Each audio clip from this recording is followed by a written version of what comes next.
Bienvenidos a nuestra segunda sesión del Diplomado en Robótica, modalidad virtual.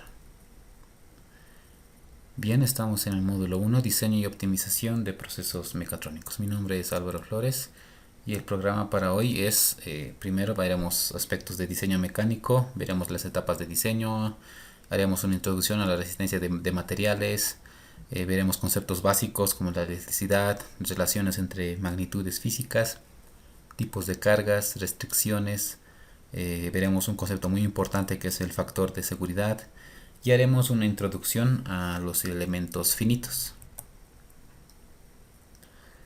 Bien, comenzando la unidad 2, diseño mecánico e industrial.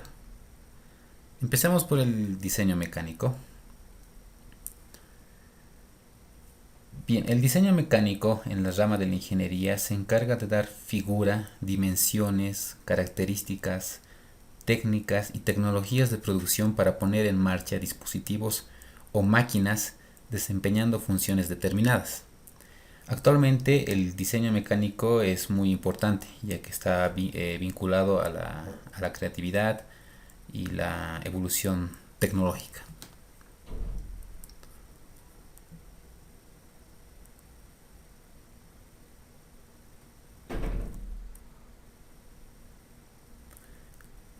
Bien,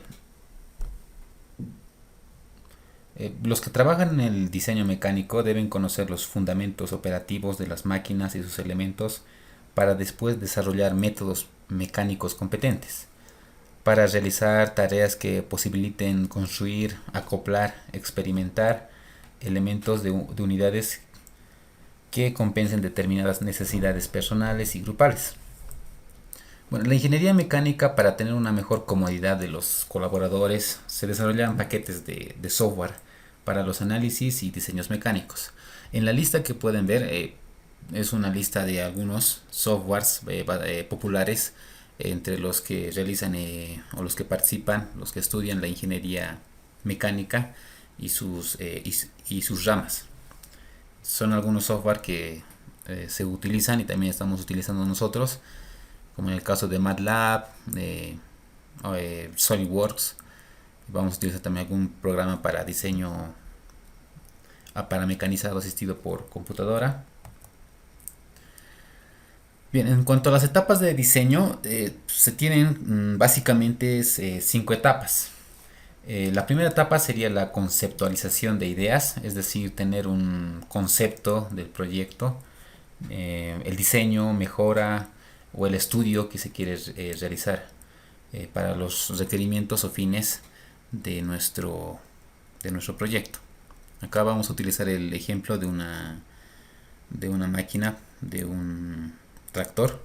Entonces el concepto serían los primeros bocetos. Después tendríamos los componentes, que vendría a ser la síntesis para la agrupación de componentes del proyecto. Todos los componentes deben trabajar de manera conjunta, es decir, que nuestro diseño debe ir por ese lado. Después el análisis.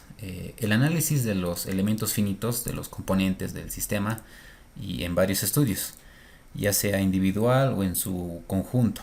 Esto nos sirve para validar y garantizar un buen funcionamiento de la tarea para el cual ha sido desarrollado los elementos de un sistema mecatrónico, en este caso nuestro tractor.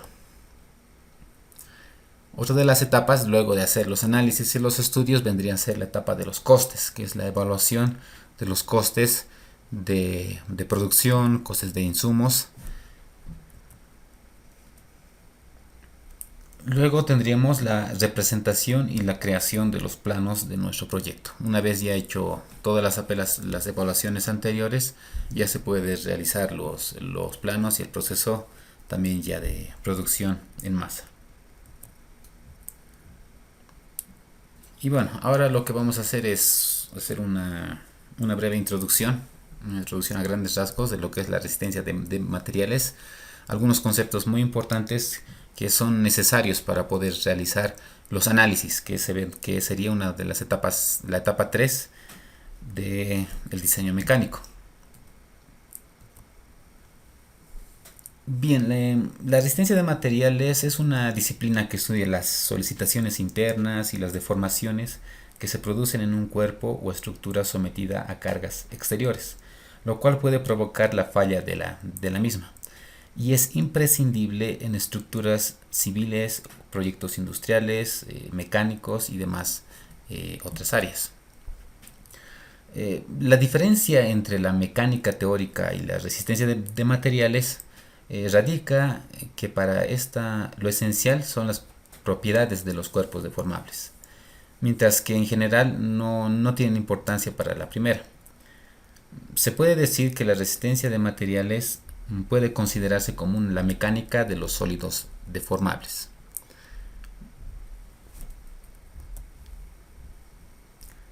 Bueno, como podrán ver, la resistencia de materiales es una rama muy importante, tanto para varias ingenierías, empezando por la ingeniería civil, la ingeniería mecánica, obviamente mecatrónica, también la eléctrica, y varias ramas que requieren de esta materia. Es una rama bastante amplia y con un sinfín de aplicaciones. Acá podemos ver otro ejemplo, esta vez para ingeniería mecánica estructural, cómo se aplica la ingeniería o la resistencia de materiales en, en sistemas mecánicos o estructuras mecánicas. Bien, ahora vamos a ver algunas definiciones básicas. La primera es la más esencial de todas, que vendría a ser el concepto de esfuerzo o tensión, que simplemente es una fuerza, es una unidad de fuerza por unidad de superficie. Se denota por sigma y va a ser igual a una fuerza ejercida dividida entre S, que vendría a ser una superficie de área, ¿no? O sea, la fuerza puede estar en unidades de fuerza como newtons y otras unidades, y la superficie pues será en metros cuadrados o en otra superficie o en otras unidades de superficie. Tenemos, y esa tiene signo, ¿no? Si es de signo positivo va a ser tracción, y si tiene signo negativo pues va a ser compresión. Al decir tracción estamos diciendo que al cuerpo se lo está jalando, ¿no? Se lo está estirando. Y compresión, pues que se lo está comprimiendo, ¿no? Es intuitivo. Ahí abajo tenemos algunas unidades del sistema internacional: newton, metro cuadrado, y la tensión pues en pascales, newton sobre metro cuadrado, kilopascales, megapascales y gigapascales. Bien, otro concepto es la elasticidad, ¿no? Como ya les decía antes, tenemos dos tipos de sólidos, y la resistencia de materiales se encarga de estudiar lo que son los sólidos elásticos, ¿no? Los sólidos que se van deformando y tienen una respectiva deformación, como el que está en la gráfica, y que vamos a ver más adelante en los ejemplos. Bien, acá tenemos dos tipos de elasticidad, ¿no? Tenemos la primera, que vendría a ser una deformación elástica que se recupera totalmente a su forma original, es la que estamos estudiando. Es como en el caso del acero, que se le aplica una fuerza axial y esta puede volver a su estado natural. Y una deformación plástica es aquella en la cual, cuando se emite la fuerza, como en la imagen de la derecha, pues esta queda deformada permanentemente. Algunas relaciones entre magnitudes físicas. Por ejemplo, acá tenemos una gráfica. Por ejemplo, las acciones pueden ser o bien fuerzas o momentos, y estas pueden crear deformaciones. Pueden ser deformaciones tanto lineales como angulares, o también pueden crear tensiones, tanto tensiones o esfuerzos axiales como también cortantes. Y estos también a su vez crean alargamientos unitarios. Todo esto está entrelazado, es decir, que si yo tengo una pieza y le aplico una fuerza, me va a crear una deformación, y también junto con la deformación me va a crear también una tensión. Todas estas magnitudes están entrelazadas. Bien, entonces para resolver ese tipo de problemas, pues se tiene que utilizar las condiciones del equilibrio estático, ¿no? Que son la sumatoria de fuerzas igual a cero y la sumatoria de momentos igual a cero.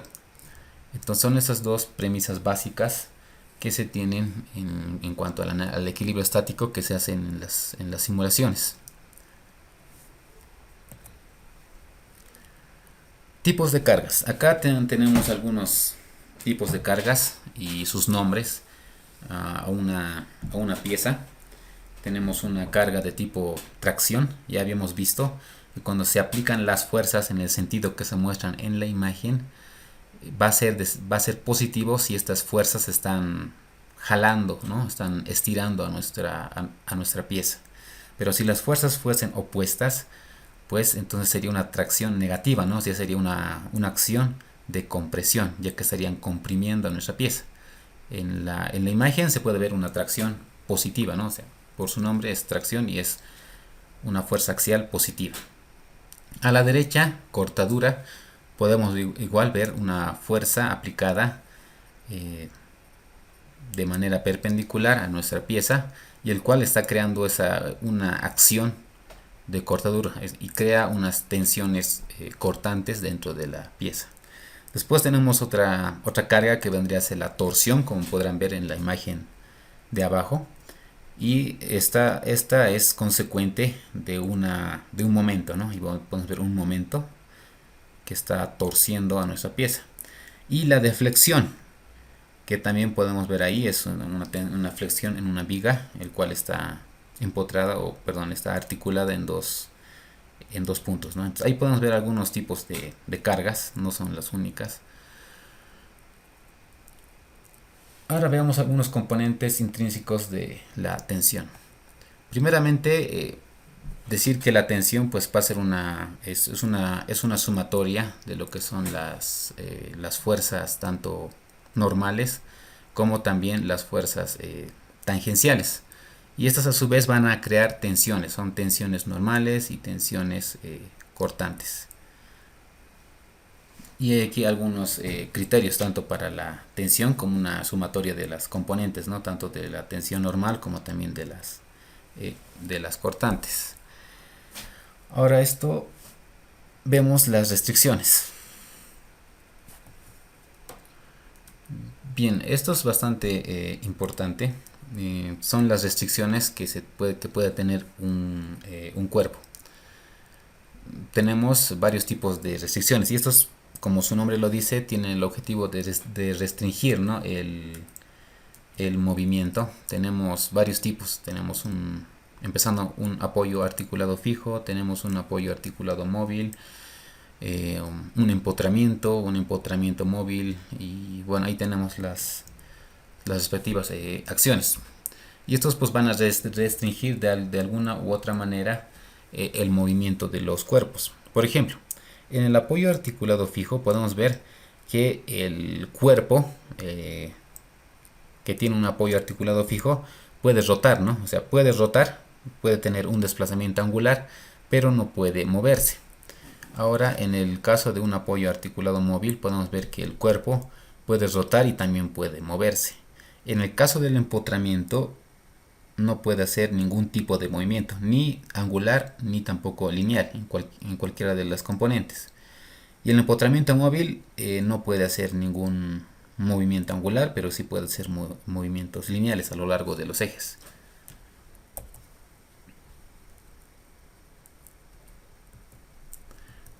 Y bueno, acá tenemos algunas acciones y los efectos que tiene cada una de estas restricciones.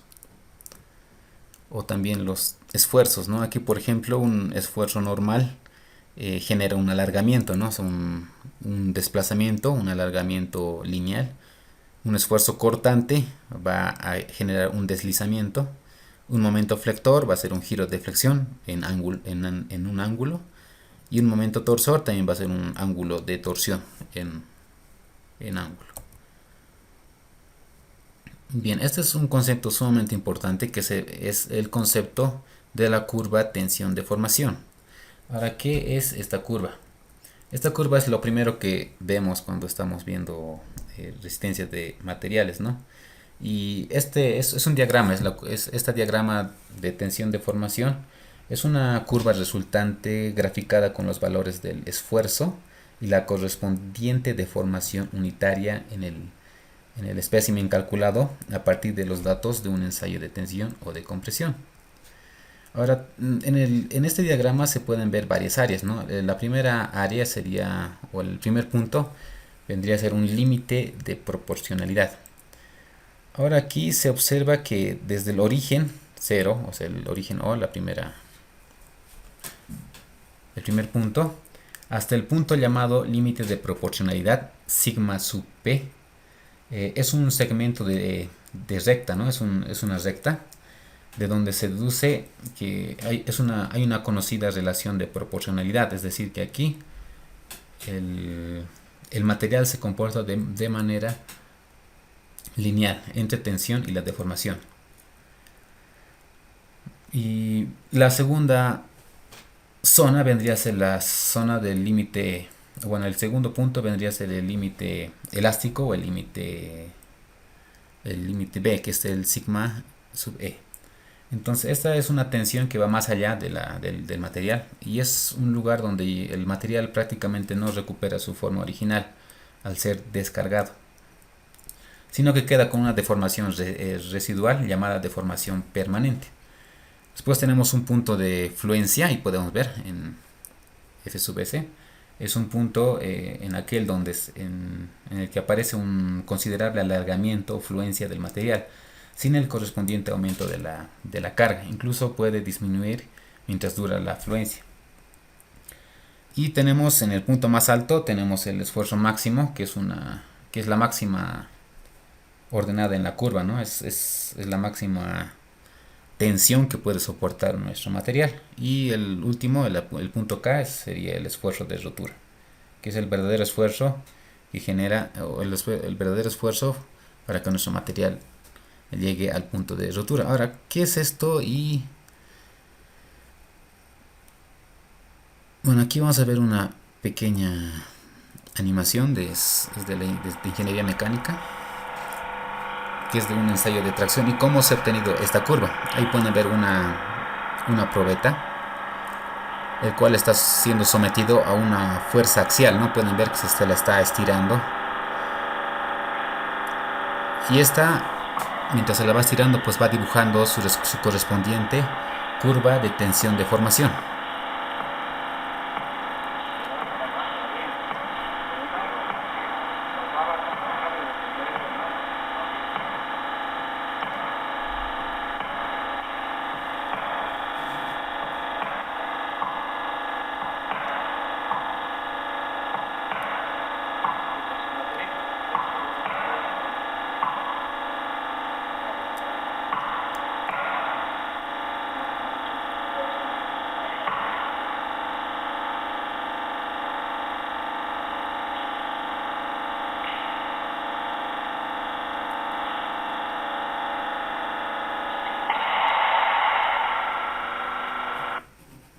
Bien, vamos a pararlo aquí.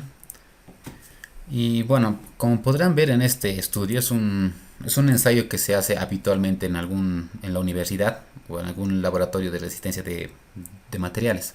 Acá es donde se va colocando la probeta con el material a estudiar y se va estirando, en palabras más sencillas, la probeta, y esta a su vez va dibujando nuestra curva de tensión de formación característica del material de la probeta. Como podrán ver aquí, esta curva pues obedece, ¿no? las curvas características de materiales dúctiles, como en el caso del acero. Pueden ver acá que es esta región que está acá vendría a ser la región elástica, en el cual el material puede ser cargado, es decir, nosotros podemos cargar el material y si la descargamos vuelve a su estado original, o sea, vuelve al punto cero. Esto, o sea, trabajar en esta región significa que estamos trabajando en la región lineal de la curva del material, es decir, que podemos cargarla cuantas veces queramos y el material siempre va a regresar al mismo punto, ¿no? Por ejemplo, podemos cargarla hasta 100 y si la descargamos pues va a volver a cero, a 80 va a volver a cero. Pero si nosotros nos pasamos, o sea, más o menos unos 120, digamos, le metemos una tensión de alrededor de 120 o más, pues cuando descarguemos nuestra pieza, esta ya no va a volver al mismo punto, sino que va a trazar una curva paralela y ya va al final tener una deformación permanente.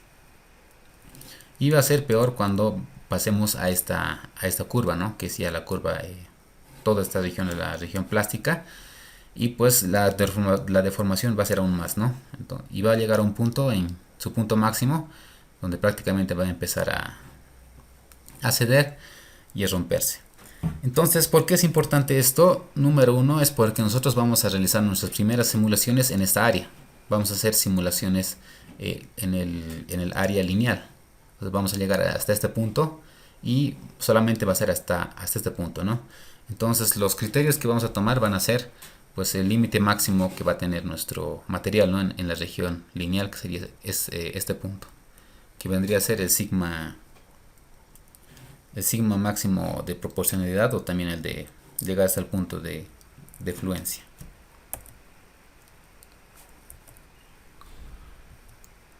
Bueno, el dimensionamiento o comprobación mediante el criterio del factor de seguridad suele ser un tema bastante amplio. De hecho, hay bastante normativa respecto a esto. Y bueno, es un tema bastante extenso. Depende de la aplicación, depende al área. Bueno, tiene muchos factores. Nosotros vamos a tomar el criterio más simple posible, el cual es el siguiente. Vamos a agarrar esto que está acá. Nosotros cuando hagamos las simulaciones, vamos a calcular este sigma. Lo primero que vamos a tener es este sigma, que es pues el esfuerzo calculado. Nosotros vamos a tener este valor y tenemos que revisar que nuestro sigma calculado, o sea, la tensión máxima que va según el criterio que vamos a escoger, que va a ser el de von Mises, va a ser siempre mínima al sigma admisible del material con el cual estamos trabajando. Y eso va a ser todo. Eso es lo que vamos a utilizar. Va a ser una de las formas más sencillas. Siempre vamos a ver que si nuestro diseño es menor en cierta proporción al sigma admisible del material, pues podremos saber que estamos yendo por un buen camino. Ahora vamos a ir a otro concepto, que es el método de los elementos finitos, con el cual se trabaja, y generalmente muchos programas de simulación pues trabajan con este método, ¿no? ¿Qué es el método de los elementos finitos? Pues es un método matemático que ha adquirido una gran importancia en la solución de problemas ingenieriles, físicos y etcétera. Permite resolver casos que hasta hace poco tiempo pues eran prácticamente imposibles de resolver por métodos matemáticos convencionales. En cualquier sistema a analizar se puede hay que distinguir entre dominio, el espacio geométrico, y donde se va a analizar el sistema. También se tiene que tener las condiciones de contorno, variables conocidas que condicionan el cambio del sistema.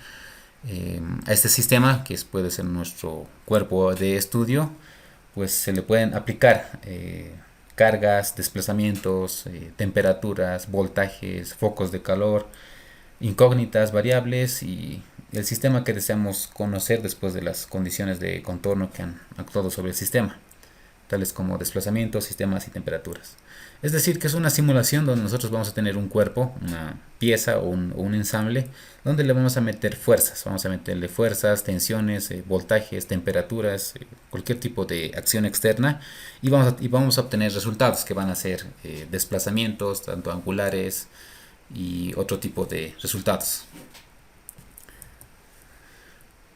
Bueno, ¿y qué es lo que hace esto? Pues simplemente te agarra una pieza y la va discretizando.